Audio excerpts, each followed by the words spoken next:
mean, they treat it so carefully. You think they'd be the kind of people that would pile up classified documents in the bathroom of a resort. Oh, wait, they did.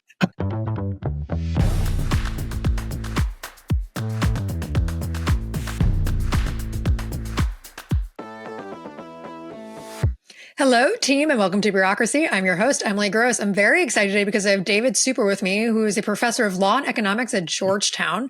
And we are going to be talking all about DOGE and the chaos that is happening at the moment. David, thank you so much for being here. My pleasure. Thanks for having me. All right. Before we begin, one, I'm going to ask you why you should trust what you have to say. But I mean, alcohol is pretty important for this episode for me personally. So what are we drinking? To be honest, I'm not drinking alcohol. And I support that for you, and that's great.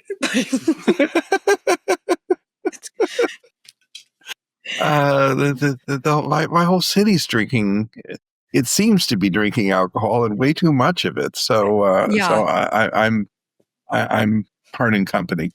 No, and it's good, and the general of health would support you in your decision. However, everything's chaos, so I am. So. But we're kind of going off key a bit today.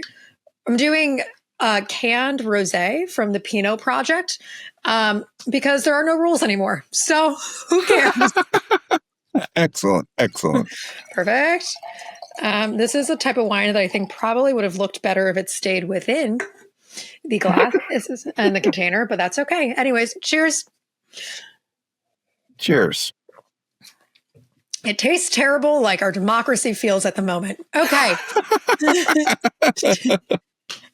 David, before we dive straight in, why don't you tell us a little about you and why we should trust what you have to say? I've been working on things involving the federal budget for a long time for nonprofits. I've never served in any partisan administration, and I have an honest faith. Perfect.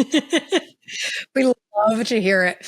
And for those of you who are watching, you can see his honest face as well. Let's dive in. It's been a crazy couple of weeks. I keep saying it feels like we just keep getting punched in the face with no break.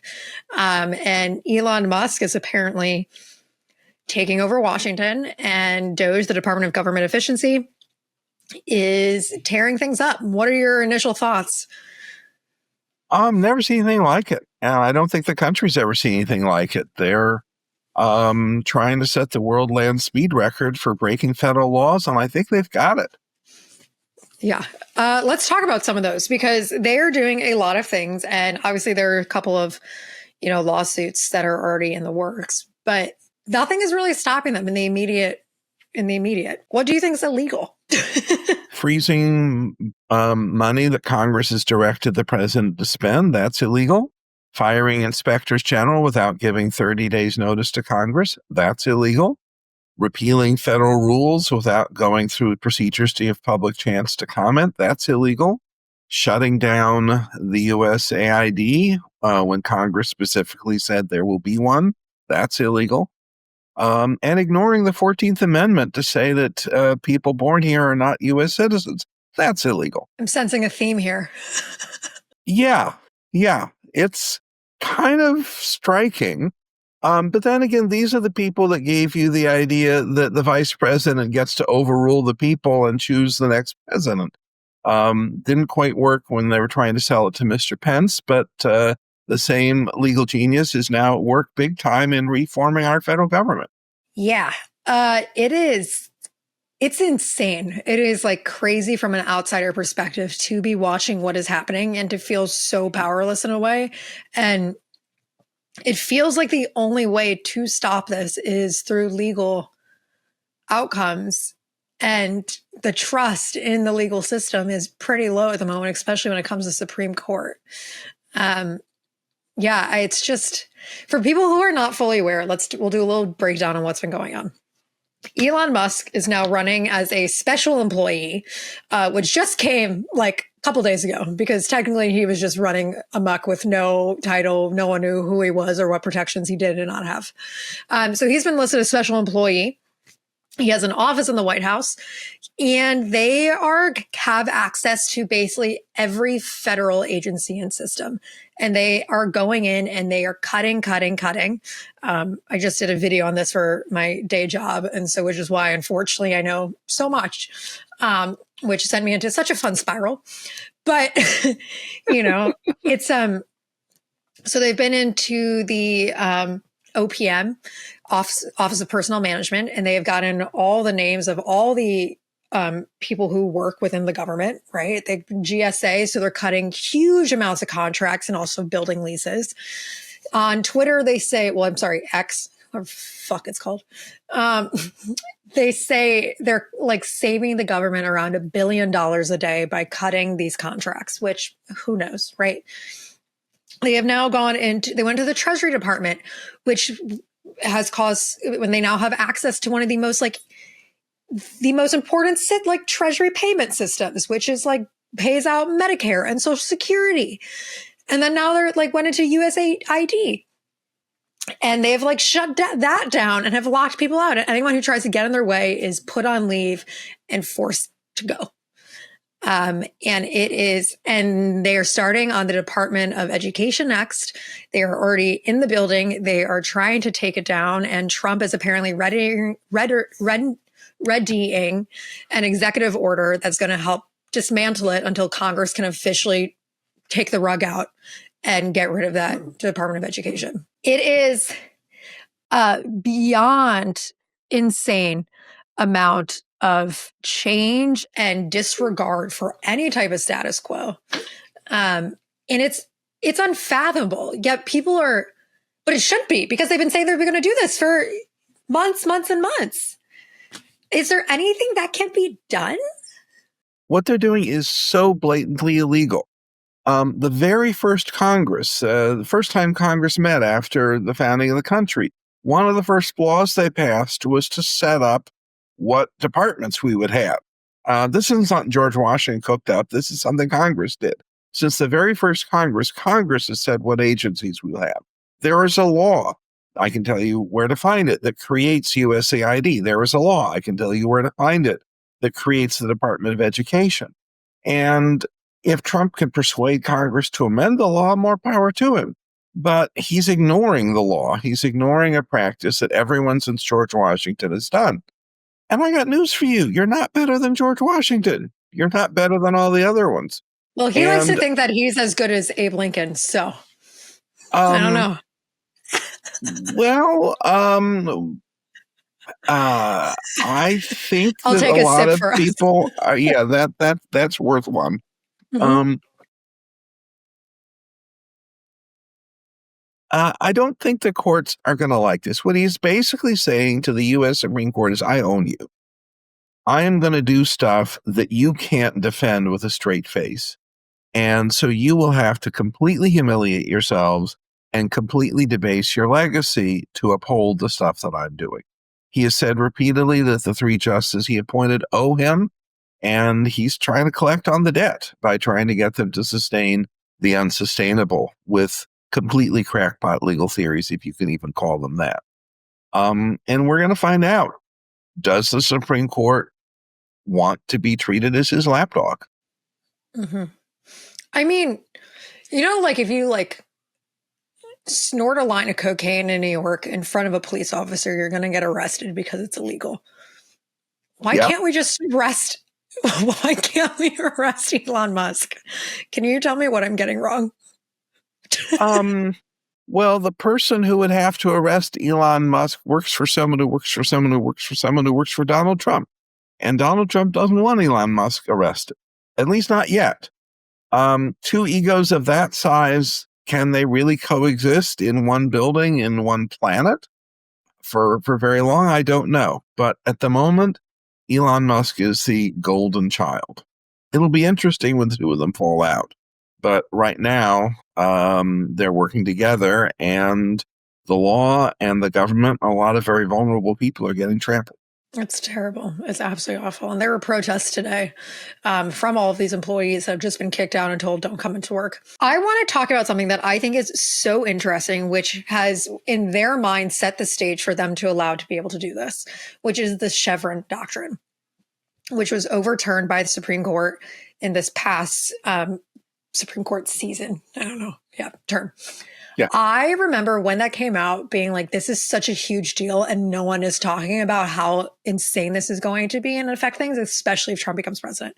Talk to us about the Chevron doctrine, talked about how it was overturned, and then also why Elon Musk and Donald Trump think they can get away with this now. It's really kind of remarkable. They've got it 100% backwards. The Chevron doctrine said that when there's a question, courts will defer to agencies. They will say, okay, I'm not sure you're right, but close enough, we'll let you have it. And what the Supreme Court said last spring is that there's no legal basis for this Chevron doctrine. And they said, we decide what the law is. We don't give any freebies to agencies. And so no longer do administrative decisions about what the law is get any special standing. Okay. And what is it that Trump and Musk are coming along with? A bushel of administrative decisions about the law. If they'd done this a year ago, they'd be entitled to deference under the Chevron doctrine. And now they're entitled to nothing. So I do not support overruling the Chevron doctrine. I think that was not a good call by the Supreme Court.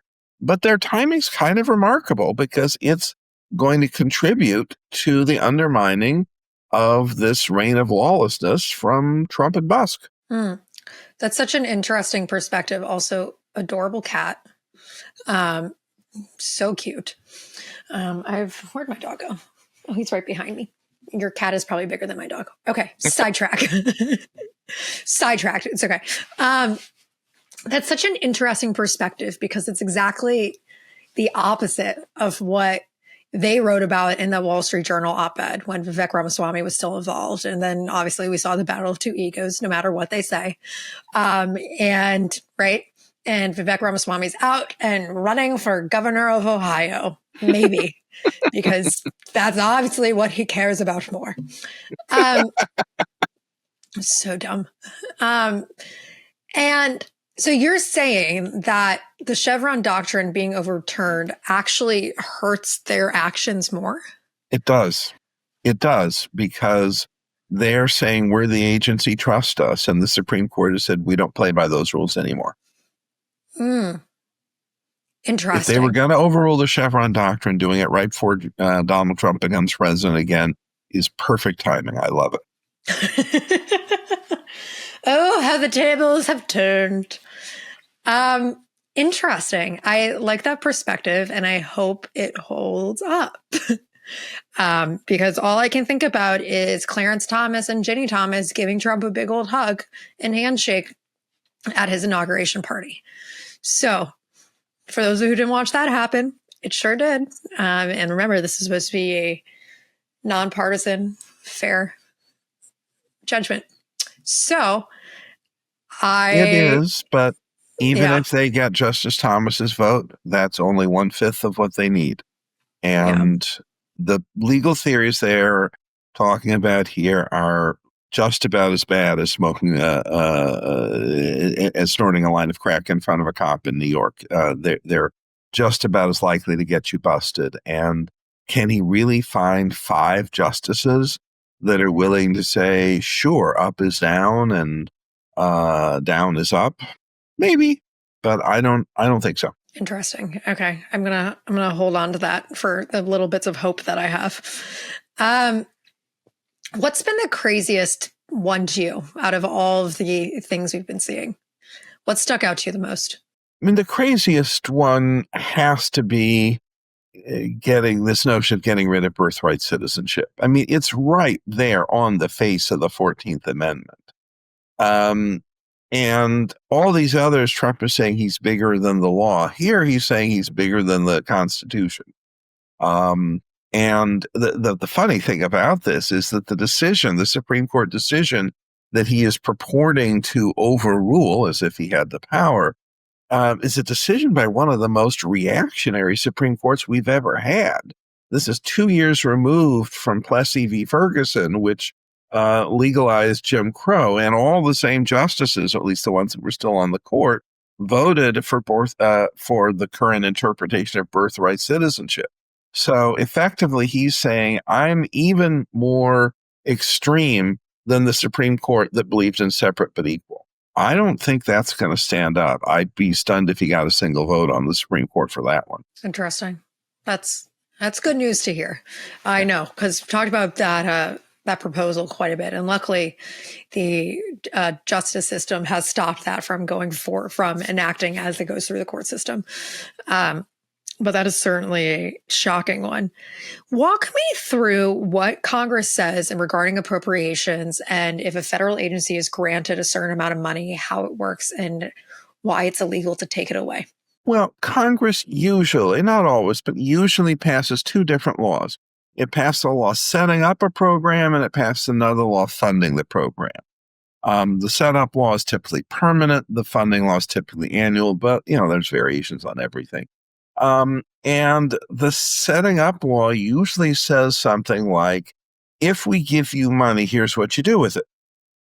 And then the appropriations law says, yep, we're giving you money. So the only reason to not spend money is if they hadn't been given any. But once they're given the money, they have to spend it. There's a law saying, here's how you spend it, here's what you need to do. And the Supreme Court has held unanimously that refusing to spend that money is a violation of law. Justice Rehnquist, not exactly your screaming liberal, signed that court's opinion. All the other conservatives signed the court's opinion. There simply is no question about it. So when he's refusing to spend money that Congress has provided, unless Congress said he could refuse, which occasionally it does, but not very often, then he's just flat out ignoring the law. And this comes down to separation of powers. It comes down to separation of powers. It comes down to checks and balances. And if there's one thing that our framers believed in, it was checks and balances. That's something that made our Constitution different from what went before it. That they don't trust anybody, and everybody has some constraints on other people. One of the big constraints is that Congress has the power of the purse, and they say what happens with the money, not the president, not the courts, Congress. And what President Trump is claiming is, no, actually, I have the power of the purse. And that would be a big shock to all the framers. It'd be a shock to Washington and Madison. And it would really make our Congress sort of a sham. There wouldn't be much to do if Trump can disregard laws he doesn't like and can disregard their power of the purse. So I think he's bitten off more than he can chew on that one. Are you sure? Because if we had a Congress that was not fully in Republican control and not in the pocket of Trump, what actions could they be taking now? That's actually a really hard one because most of the stuff's already illegal. So you could pass a law against it, except they already did a long time ago with each of these things. So I don't know. I mean, I do get calls from the Hill, and what do we do to make this illegal? I says, you already did that. Been there, done that. So it's a little hard to know what they would do. I suppose what they would do would be impeach and remove. Richard Nixon did a whole lot less than this, and he had to resign or else he would have been thrown out of office. But things have changed. Interesting. So basically, the only way to stop Trump in his tracks right now and Elon Musk would be to impeach him because he is just violating laws so drastically and nothing is really being done to stop him besides working through the court system, which is going to take a while. Yeah, it's up to the court. It's up to the courts. Obviously, if Congress wants to help him, they can pass laws legalizing this. Most of these things, except the birthright citizenship, could be legal. They just aren't. So he could send Congress legislation saying, please get rid of USAID, please get rid of the Department of Education, please let me not spend the money that you've provided for these things, please let me fire inspectors general if They might expose corruption. And he could ask for all of those things, and Congress could give it to him. I don't think they will. I don't think the Republicans can pass that because their margins are very slim and because they would have no way of getting most of that junk through the Senate because of filibuster. See, sometimes the filibusters suck, and other times you're like, God, I love those. I love that 60-person vote. I've always been pro-filibuster, and a few years ago that had me very much on the outs, but I'm feeling rather vindicated just now. Yeah, you're like, I told you, you're like, sometimes it sucks, but for the greater good of society, it's probably good to have. I also have a lot of these concerns go to privacy as well. And I just saw that recently that the CIA sent an email to the White House, DOGE, with the names of all of these recent CIA operative hires. And they're like, well, we only did first name and last initial, so it should be okay on a security basis. What are your I just keep reading over and over how this is a security nightmare. What are your thoughts? It certainly is. So, if you were hired by the CIA and sent undercover to Russia, I'm sure it wouldn't bother you that they were on the lookout for an Emily G. There have to be lots of Emily Gs entering Russia around this time. You have nothing to worry about. Yeah. Oh no, it's nutty. Now, given the sympathies that Tulsi Gabbard, his intelligence pick, has expressed for Russia, and for the former dictator of Syria, and for some other pretty awful people, I would be concerned about how secure this information is anyway. But yes, you have all sorts of extraordinarily sensitive information being treated casually. They treat it so casually, you think they'd be the kind of people that would pile up classified documents in the bathroom of a resort. Oh, wait, they did.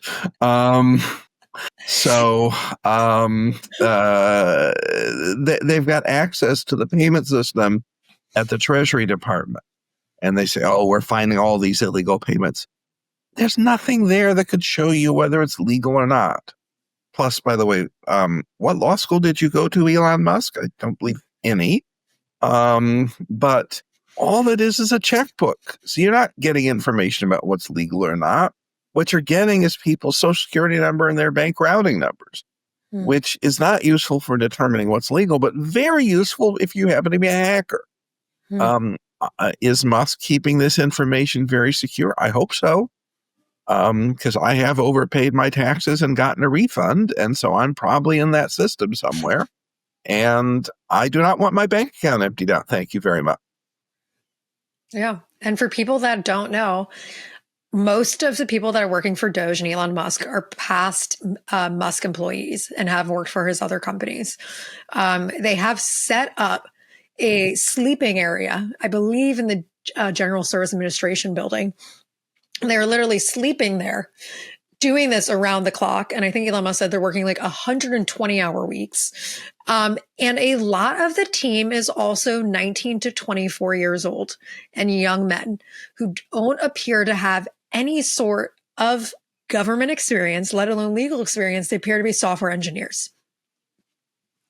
What could go wrong with people working 120-hour weeks and sleeping in a conference room at GSA? I'm sure they aren't making any mistakes that are potentially shutting down the government or exposing your and my social security number and banking information through an insecure move. I'm sure they're not making any of those sorts of mistakes. It's all just fine. And I will take a sip for the both of us. It's just like, one, the hypocrisy is mind-blowing to me about, like, we're talking about the Chevron document, right? Of Elon Musk's argument saying, like, well, it's because there's been so much overreach that we're actually just going to be cutting back the overreach. Are you fucking kidding me? Overreach? You want to talk about overreach? Right. The old line, takes one to know one. I mean, it's mind boggling, right? And then you come from a security and a privacy standpoint, especially from the Republican Party, which is that is such a huge forefront of what they care about.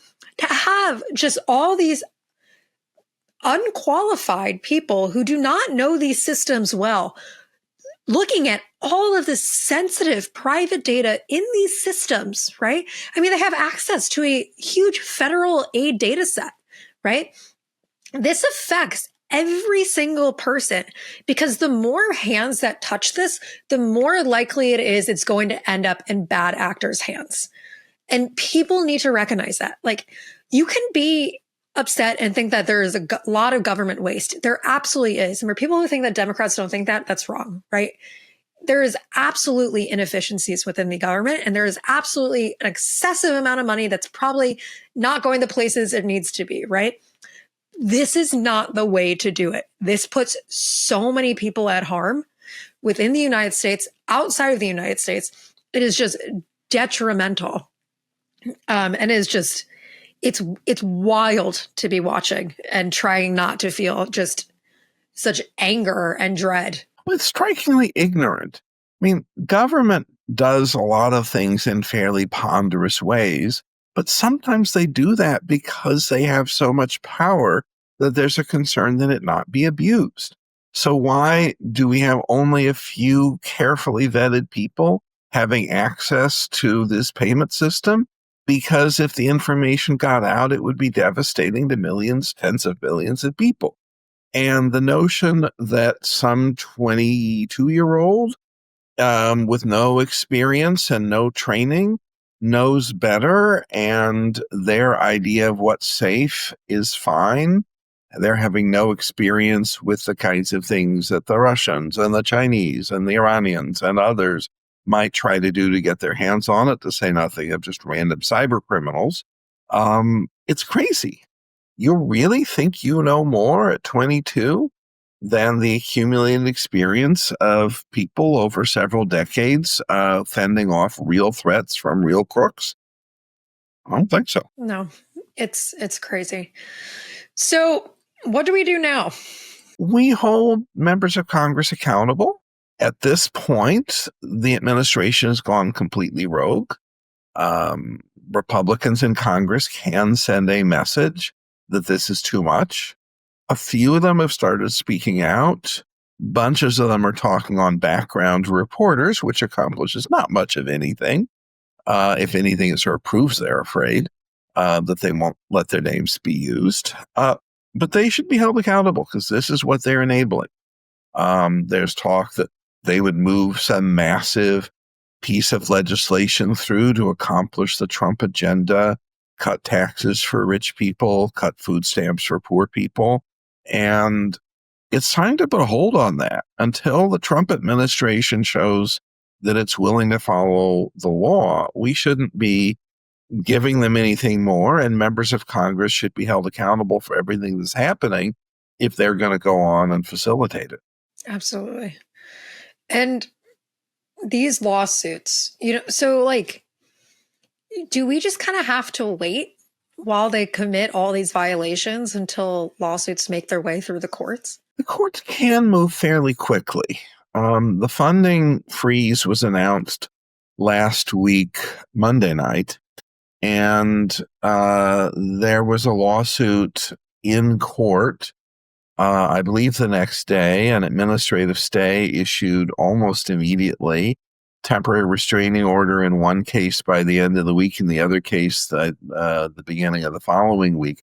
So they move very fast on this.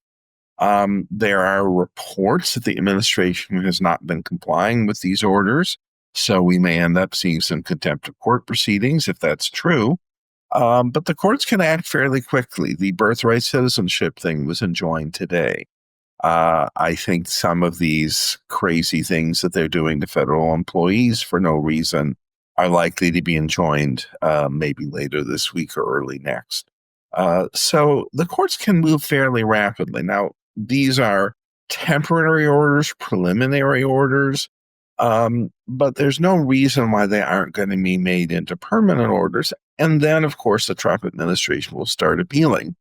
And they have clearly said that they think the Supreme Court owes them this one, that Trump appointed 3 of these justices and they better do this for him. And we're going to find out if that's how they want to be understood as Trump's slapdogs. This is a dark question. Even if, the lower courts or the Supreme Court say that something is a violation, based on what we've seen, do you actually think that Trump will adhere to it? That's where the Republicans Congress come in. Once the Supreme Court says this is illegal, if members of Congress don't shut it down, then they are complicit in destroying the U.S. Constitution. And there's no longer a party loyalty issue. There's a matter of your oath of office. I don't think members of Congress are going to say very much, unfortunately, cowardly of them, while this is going through the courts. But once you have an injunction that has been upheld by the Supreme Court, or the Supreme Court refuses to stay it or won't get involved or whatever, that's going to be a clear signal. And then the question for Congress is, do you tell Trump that all bets are off until you start complying with the law, or do you make yourself complicit? Wow, it's going to be... I'm nervous. I'm really nervous. It doesn't feel like it's going to be good. Yeah, I don't know. This Supreme Court is extremely conservative, one of the most philosophically conservative courts we've ever had. But I don't think they are lacking in self-respect. And Trump thinks they are. You can't endorse these things that he's doing, rejecting what a 9-0 Supreme Court did, rejecting what the 14th Amendment says on its face. You can't go along with this stuff as a judge and still think of yourself as something serious. You're now just a political crony if you accept this stuff. And we don't have at the moment any dumb Supreme Court justice. We have in the past, but I don't think we have any now. I don't think we have any Supreme Court justices who don't care how they're remembered in history. We have in the past. I don't think we do now. So I think there's a real question about whether he is overreaching what he thinks the court would do. Presidents in the past have pushed it, but they usually push it one move at a time. They don't go through this jailbreak approach where everything they do is screamingly illegal and sending a message that unless you stop me very, very hard and fast, then I'm not going to comply with any laws I don't like. That's a big deal. And I think that he has overplayed his hand in that regard. He might have been able to pull off 1 or 2 of these things, but I don't think he can pull off the whole suite. And he's going to get slapped down with that. The important thing now also is that because the Republican majorities in Congress are so terribly slender, there's nowhere for any of them to hide. You can't say, well, I do the right thing, but there aren't enough votes. Yeah, you and 1 or 2 of your friends flipping, there's enough votes. So if you vote for this stuff, that's because you're okay with it. Don't tell us otherwise. Absolutely. That's a great reminder for people. I'm lucky I live in New York, but that means also my representatives ought to be Democratic, right? And I had an internship on the Hill a couple of years ago. My God, not a couple of years ago, like 8 years ago now. Jesus. And can tell you the only thing you can do is to threaten your vote. And that is so powerful. And if you live in a Republican district and you are nervous and you are scared, you have to be calling and letting them know, I live in your district and I'm not going to vote for you. And I don't support you. Yeah. And as we also saw with the federal freeze, if there's enough outcry, it's going to change opinions. And it needs to start happening on an extreme level. People need to get out to the streets, in my opinion, but we'll see what happens. David, any other last comments? Anything else you'd like to work through? No, I mean, I think we've covered it. For now, it's going to be in the courts. He's doing things that are, yes, bad policy, but also screamingly illegal. the court resolution, I think, is going to be very unfavorable for him. And then the question is, does he continue to have a stranglehold over policy and politics in the wake of all of that? And the more he gets criticized, the more this gets pointed out, the more people say he is not keeping his oath to uphold the law, the more his support erodes, and the more members of Congress will discover, lo and behold, they actually do have backbones. I hope so. And for people that are wondering, there hasn't been one executive order about eggs. So, David, thank you so much for doing this. I really appreciate it. And I'm your host, Emily Gross. We'll be back next week with another episode of Bureaucracy.